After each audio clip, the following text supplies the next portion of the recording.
सिंघल साहब, आप ये बताएं, Ranganath Mishra report has been tabled on the floor of the House, and that says that there should be 10% reservation for Muslims.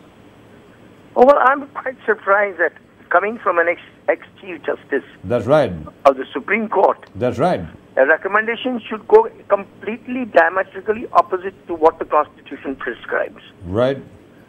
As though the Constitution has no meaning. जी, मतलब संविधान के तौर पर धार्मिक आधार पर कोई आरक्षण नहीं हो सकता। जी, बगैर संविधान के बदला करे हुए, जी, संविधान की प्रक्रिया के अनुरूप चल के उसकी प्रक्रिया होती है बदलने की, जी, बगैर उस प्रक्रिया को पूरा किए हुए संविधान को उलट पलट करने के ये जो चल रहे हैं, जी जनाब, जो कि उससे शुरू हुआ है फिर हम जो सचर कमेटी से, सचर कमेटी ने जिस प्रकार से शुरू किया है, ये बहुत ही गलत हो रहा है। ये जवाहरलाल जी ने कहा था जी कि अगर रिजर्वेशन के मतलब है सेकंड ग्रेड मीडियोकर्स को आना, जी, तो मैं समझता हूँ इससे बड़ा कर्ज नहीं होगा देश के लिए। जी, बहुत खिलाफ थे वो इस मामले में रिजर्वेशन की, क्योंकि देखिए एक बात सबसे बड़ी जरूरी ये है जी कि जो रिक्रूटमेंट है, चाहे वो आईएएस में हो, चाहे आईपीएस में हो, चाहे पीसीएस में हो, कहीं भी हो, ये एक जॉब करने के लिए हो रहा है, कि खैरात बांटने के लिए नहीं है।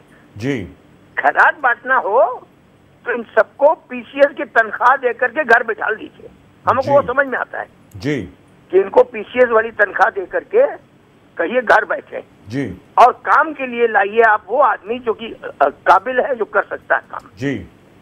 इस तरह से ये खैरात बांटने का जो बंदोबस्त कर रखा है गवर्नमेंट जॉब्स में, आज बर्बाद होकर देश की ये गति हो गई है कि किसी को किसी भी महकमे में कोई विश्वास नहीं रह गया कि कोई भी महकमा इंसाफ से काम करेगा। लेकिन मुझे सिंघल साहब, आप मुझे ये बताएं, मुझे बड़ा अजीब लग रहा है ना, let's not go into the merits of the case at the moment. मैं मेरिट्स में नहीं जा रहा हूँ, मैं फिलहाल के लिए वो मेरा अगला सवाल होगा कि असल में आरक्षण होना चाहिए या नहीं होना चाहिए। इस वक्त हमारे साथ है बीपी सिंघल साहब।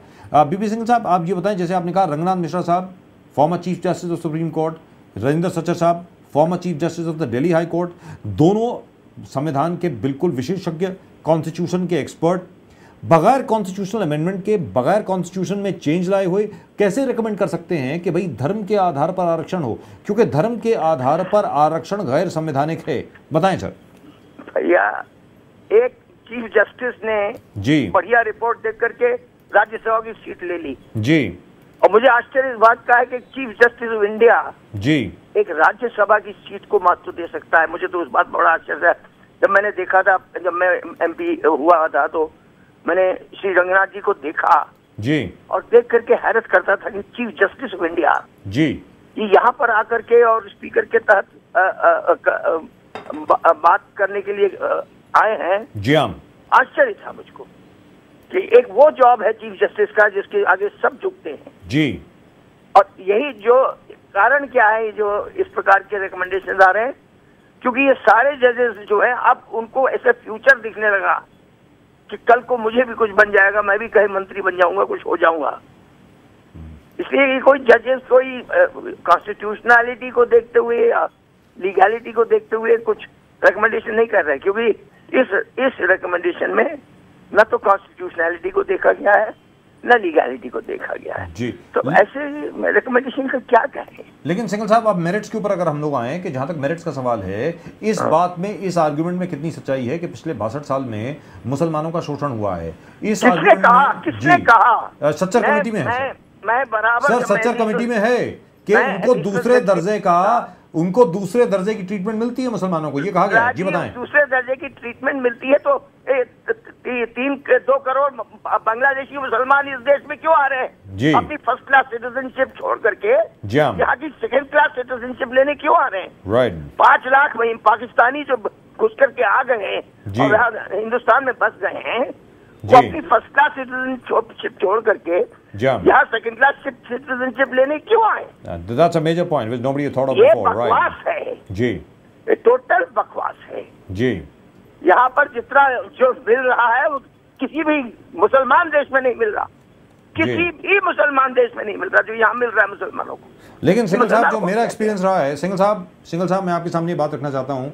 मेरा जो एक्सपीरियंस रहा है, जब कोई रिपोर्ट इस किस्म की पेश होती है, इसके पहले सच्चर कमेटी रिपोर्ट पेश हुई, अब रंगनाथ कमीशन रिपोर्ट पेश हुई है based on the Sachar committee, जब कोई इस किस्म की मूवमेंट शुरू होती है स्पेशली रिजर्वेशन को लेकर के, आखिर में वो आरक्षण मिलता ही मिलता है। मुझे ऐसा लगता है कि आगे चल करके 3 सालों 4 सालों, हो सकता है कि अगले चुनाव जब आने वाले हों तब हो सकता है कि ये आरक्षण मिल जाए। उसके बाद क्या होगा वो बताएं। एक आप बात मौलिक समझ लीजिए। जी जनाब। जो आपने ये इंप्रेशन दिया लोगों को कि अब इन मुसलमानों का शोषण होता है या होता आ रहा है। जी। मैं एडिशनल सेक्रेटरी होम रहा। जी जनाब। मैं बार बार इस बात के लिए गवर्नमेंट डिफेंसिव पर आती थी कि मुसलमान क्यों नहीं रिक्रूट हो रहे हैं। आपको मालूम है जी, सेंट्रल फोर्सेस के बीएसएफ और सीआरपी के रिक्रूटमेंट बोर्ड 18 मुसलमान डेंसिटी वाले शहरों में अतिरिक्त जाते थे मुसलमानों का रिक्रूटमेंट करने। या मतलब ये फैसिलिटी और किसी भी कम्युनिटी को उपलब्ध नहीं थी, और फिर भी पूरे नहीं होते थे। क्यों? क्योंकि मुसलमान अपने बच्चों को पढ़ाते नहीं है जी। अब मैंने कहा कि साहब आप डिफेंसिव पर क्यों आ रहे हैं कि हमने कम परसेंटेज रिक्रूटमेंट किया। आप इस बात को रखिए, कितना मुसलमान अपीयर हुआ, कितना परसेंट सिलेक्ट हुआ, कितना हिंदू कितना सिलेक्ट हुआ, कितना हिंदू अपीयर हुआ, कितना सिलेक्ट हुआ जी। तब तो समझ में आ सकता है कि हाँ भैया अदुबात हो रही है मुसलमान के साथ। लेकिन अगर वो बैठने वाले ही नहीं है तो फिर कहाँ से सिलेक्शन कर लेंगे? अब ऊपर से कहें हम जबरदस्ती बिठा लेंगे क्या उनको? लेकिन सिंघल साहब, यहाँ पर यह भी कहा जाता है कि स्कूलों में जगह नहीं मिलती है मुसलमानों को। जो मुसलमान डेंसिटी वाले एरिया हैं वहां पर स्कूल नहीं बनाए जाते। ये भी कहा जाता है कि मुसलमान बच्चे का अगर नाम देखा जाता है तो उसको एडमिशन भी नहीं मिलती है। कहा गया बिल्कुल गलत। ये भर्ती करना नहीं चाहते, अपने मदरसों में पढ़ाना चाहते हैं और ये बकवास, ये बदनाम करने की बात कर रहे हैं जी।